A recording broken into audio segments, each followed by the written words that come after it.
দিচ্ছি এই অধিকার যাত্রায় 40% আমাদের পুলিশ সরকারি চাকরি দরকার, আমাদেরকে রিজার্ভেশন দিতে হবে, আমাদের অধিকার আমাদেরকে দিতে হবে, এই আমাদের আমাদের দাবি। 40% আমাদেরকে সরকারি চাকরি দিতে হবে। আবার দুশো, আমরা 40% পশ্চিমবাংলায় থাকি, আমরা প্রায় দেখেছি, জায়গায় জায়গায় দেখেছি, আমরা আপনাদের ব্লকে আপনি দেখেন, আপনার ডিস্ট্রিক্টে দেখেছেন। পশ্চিমবাংলায় কি হয়, পশ্চিমবাংলায় যখন আমরা প্রোটেস্ট করতে রাস্তায় নামি, শান্তপ্রিয় মতন পিসফুল প্রোটেস্ট করতে নামি, তাহলে পুলিশের কাজে লাগিয়ে আমাদের ছেলেমেয়েকে জেলে ভর্তি করে দেয়, মিথ্যে মামলা করে। করে কি করে না?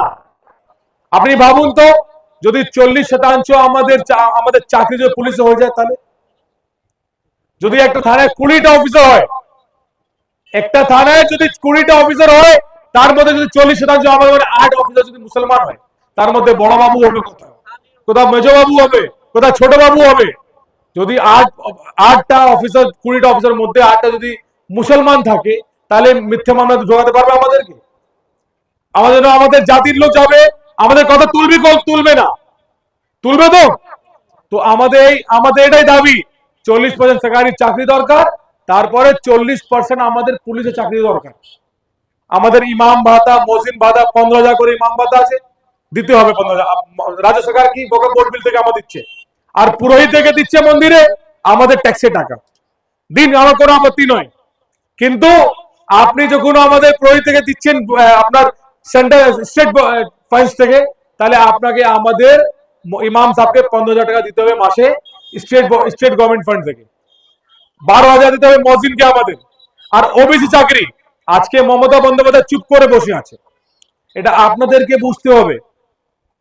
ওবিসি চাকরি আগে আমাদেরকে এসসি থেকে বার করে দিয়েছে, মুসলমান সংখ্যালঘুকে বলছে তোমরা এসসি তে নেই, তোমরা ওবিসি আছো। তারপরে যখন ওবিসি চাকরি কথা চলে এসছে, তাহলে আমাদেরকে ওবিসি বিতে ঠেলে দিয়েছে। শুনবেন ভালো করে, যে আমার ভাই টিএমসি করতাও শুনবেন, ওবিসি এতে করেছে, আমাদেরকে ওবিসি বিতে ঠেলে দিয়েছে। আর চাকরি যতগুলোকে দিচ্ছে ওবিসি নামে, সবাই ওবিসি এ কে চাকরি দিচ্ছে। মানে আমাদের জন্য কেউ কথা তোলার নেই। আপনাদের এখানকার লোকাল এমএলএ, এমপি, মিনিস্টার কেউ কথা তুলবেন। আজকে বলুন, আমাদের দাবি নিয়ে আমরা যে পথে নেমেছি, যে অধিকার জন্য, নিজের অধিকার নেওয়ার জন্য নিজেকে উঠতে হবে। যদি আপনি নিজে অধিকার চান, নিজে উঠতে হবে।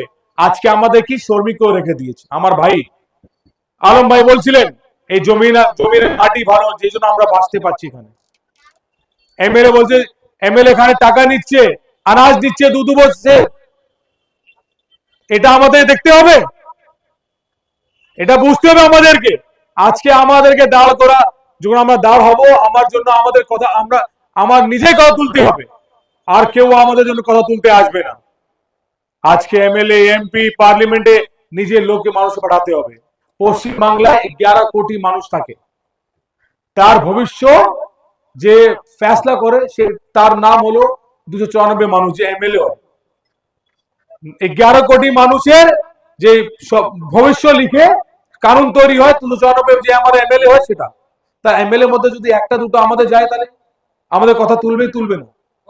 আমাদের বিরোধী কথা যদি কেউ বলে, এখন মমতা যখন বলেছে আমি বোর্ড বিল মানি না, তারপরে বলছে না আমি আপনি পোর্টালে আপলোড করুন। তো আমাদের এমএলএ যদি থাকতো, যদি একটা এমএলএ যদি থাকতো আমাদের মানে মিমের, মুসলমান এমএলএ না, মিমের এমএলএ। মুসলমান তো 42টা এমএলএ আমাদের আছে, সবাই চুপ করে বসেছিল। আমাদের যদি এমএলএ থাকতো, মিমের এমএলএ, গিয়ে মমতাকে জিজ্ঞেস করতো, মমতা দিদি আপনি তো বলেছিলেন কি আমি মানি না বাতিল, এই বোর্ড বিল আমি মানি না, তারপরে কেন আপনি মেনেছেন? আর শুনুন, দায়িত্ব নিয়ে কথা বলে আছে, আপনি বুঝানোর জন্য। আমি আজকে দেখছি, আগামী 4-5 বছর পরে আপনারা নিজে দেখবেন, ওয়াকফ বোর্ড বিল পার্লামেন্টে যখন এসেছিল, মমতা 4 জন এমপি ছিল না। তারপরে বিল এখন যখন লাগু হয়ে গেছে, উমিদ পোর্টাল বন্ধ। আর আমাদের পশ্চিম বাংলায় 84,000 ওয়াকফ স্টেট আছে, তার মধ্যে আমাদের মসজিদ, আমাদের মাদ্রাসা, আমাদের কবরস্থান, আমাদের খানকা, আমার দরগা, 20,000 ওয়াকফ স্টেট এখন উমিদ পোর্টালে আপলোড হয়েছে, 20,000 থেকেও কম। মানে 64-65 হাজার আমাদের মসজিদ মাদ্রাসা খানকা যে আমাদের ওয়াকফের জায়গা সব সব চলে যাবে। লিস্ট চলে এসছে, লিস্টটা চলে এসছে। আগামী দিন আপনার কাছে আসবো, আমাদের পার্টির কর্মীরা, আমাদের মুজফর ভাই এখানে আছে, নজির ভাই এখানে আছে, ব্যারিস্টার ভাই আছে, নাসির ভাই আছে, আলম ভাই আছে, আমাদের মজুর ভাই আছে। এরা আপনাদের কাছে যাবে আর বলবে আপনাদের যে মসজিদ আপনার নামাজ পড়েন তো লিস্ট বার করে দেখাবো।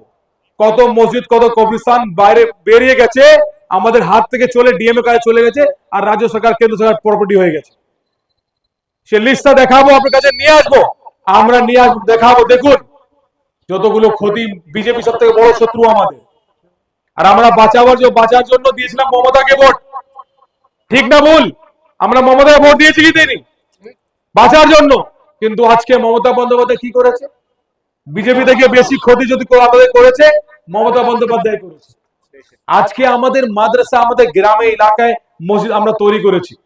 মসজিদ মাদ্রাসা, আমাদের ইমাম মাদ্রাসা ইমাম, মসজিদে ইমাম, রাস্তা আমাদের পাড়ায় গিয়ে গিয়ে আমাদের বাড়ি চলে এসে আবার চাঁদা করেছে, চাঁদা করে আমরা তৈরি করেছি মসজিদ। আর সে মসজিদ সরকার নিয়ে নিবে। 84,000-85,000 ওয়াকফ স্টেট আছে, তার মধ্যে 20,000 আপলোড হয়নি। ভালো করে শুনবেন, এই মমতা বন্দ্যোপাধ্যায় আমাদের জন্য করেছে। আমরা স্বাধীন দেশ আমাদের হওয়ার পর আমরা কত মসজিদ তৈরি করেছি, কত মাদ্রাসা বানিয়েছি আমাদের এলাকায় জন্য, আমাদের জন্য, আমাদের টাকা দিয়ে। সব চলে যাচ্ছে ভাই। 64-65 হাজার মসজিদ চলে যাবে। আগামী দিনের লিস্ট আমরা পুরো লিস্ট দিয়ে দিব আপনাদেরকে ইনশাআল্লাহ। আজকে আমাদের পারমিশন 5টা অবধি আমরা র্যালি অধিকার যাত্রা বার করেছিলাম, সময় আমাদের কাছে আর সময় নেই। ইনশাআল্লাহ আগামী দিন আসবো। আপনাদের যে জনগণ দেখছি আমাদের পার্টির জন্য খুব খুশি আমি। মানে আগে উত্তর দিনাজপুরে আমি দেখিনি এরকম, যখন আসতাম 10 জন 20 জন 25 জন থাকতো। আজকাল আমরা আমাদের র্যালিতে কমসে কম 200-250-300 লোক ছিল আমাদের সঙ্গে। আপনার এখানে আছে এসে শুনছেন আমাদেরকে। আগামী দিন গোয়ালপুকুরে আমরা ইনশাআল্লাহ ক্যান্ডিডেট দিচ্ছি। আসাদুদ্দিন ওয়াই সাহেব এখানে এসে 4 সভা 5 সভা করবে হেলিকপ্টার ইনশাআল্লাহ। আপনারা আসাদ সাহেবের সাথ দিবেন তো? সাথ দিবেন তো আসাদুদ্দিন ওয়াইসিকে? আপনার পাশে আছে তো কিশনগঞ্জ, আপনার পাশেই 5টা আসন জয় করেছি। আর আফতল ইমান যে বলে 5টা এমএলএ 4টা এমএলএ কি হবে? আফতল ইমানকে বিধানসভা বিহার অ্যাসেম্বলিতে সংখ্যালঘু উন্নয়ন একটা কমিটি তৈরি হয়েছে, তার সভাপতি করেছে, সংখ্যালঘু উন্নয়ন কমিটি। তাহলে মুসলমান হলে হবে না, মুসলমান যে আমাদের কথা তুলে সে মুসলমান যাওয়া দরকার, ওকে পাঠাবো। এই টাকা দিয়ে যে বড় বড় লোক আপনার কাছে আসবে, টাকা দিয়ে যাবে আপনাকে, ভোট নিবার জন্য টাকা দিবে, যে আপনাকে টাকা দিবে সে কোনোদিন আপনার উন্নয়ন করতে পারবে না।